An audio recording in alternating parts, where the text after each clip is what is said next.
गर्मी की रात थी। गांव के बुजुर्ग रामू काका अपनी लकड़ी की हांडी में से धीरे धीरे पानी पीकर बोले, तुमने उस पुराने उजड़े राजमहल को देखा है ना, जो जंगल के उस पार वीरान पड़ा है। उस महल की दीवारों में आज भी किसी की सांसों की आहट बसती है, और वो रानी जो आज भी झरोके से बाहर झांकती है। महल में बड़ी धूमधाम से रानी शैव्या का जन्मदिन मनाया जा रहा था। दिए जल रहे थे, संगीत बज रहा था, और राजा वीरेंद्र सिंह ने रानी को एक दुर्लभ हार तोहफे में दिया, एक नीले नगीने वाला हार। कहते हैं वो नगीना आम नहीं था, वो किसी तांत्रिक से लिया गया था। उसमें शक्तियां थीं। रात जैसे ही गहराई, महल के पिछवाड़े से एक अजीब सी गंध आने लगी।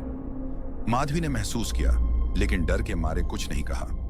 रानी जब अपने कक्ष में सोने गईं, तो उन्होंने दरवाजा बंद किया और हार को उतारकर अपने बगल में रखा। आधी रात को रानी की चीख सुनाई दी। राजा दौड़कर पहुंचे। रानी बेसुध पड़ी थी, आंखें खुली लेकिन आवाज गायब। उनके गले से हार गायब था। रानी शैव्या अब कुछ बोल नहीं पाती थी। उनकी आंखें खुली रहती, लेकिन उनमें जिंदगी की चमक नहीं थी। वैद्य आए, तांत्रिक आए, मगर कोई उन्हें ठीक न कर सका। महल की दीवारों पर सन्नाटा छा गया था। राजा वीरेंद्र सिंह ने फैसला किया, जब तक रानी ठीक नहीं होंगी, मैं राज्य के सारे काम रोक दूंगा। वह हार राजा को एक अजीब योगी ने दिया था।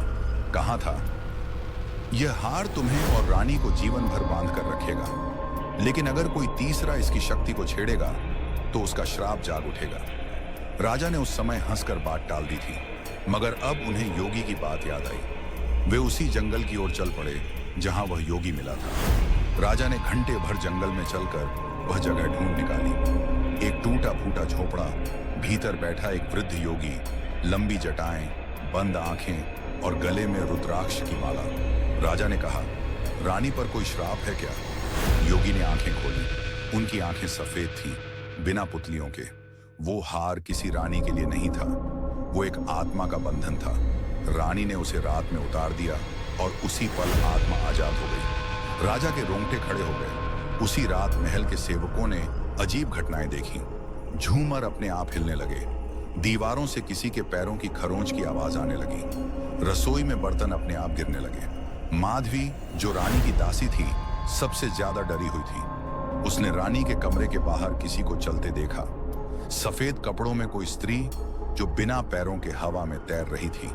माधवी भागी भागी राजा के पास गई, बोली, महाराज, मैंने किसी को रानी के कक्ष के बाहर देखा है, कोई औरत जो जमीन पर नहीं चल रही थी। राजा अब समझ चुके थे कि यह सामान्य घटना नहीं थी। रात के तीसरे पहर राजा छिपकर रानी के कक्ष के पास गए। कमरे में रानी अब भी शांत थी, लेकिन पास के शीशे में कुछ और दिख रहा था। शीशे में रानी के पीछे एक परछाई खड़ी थी, वही सफेद कपड़े, लंबे बाल और बिना चेहरा।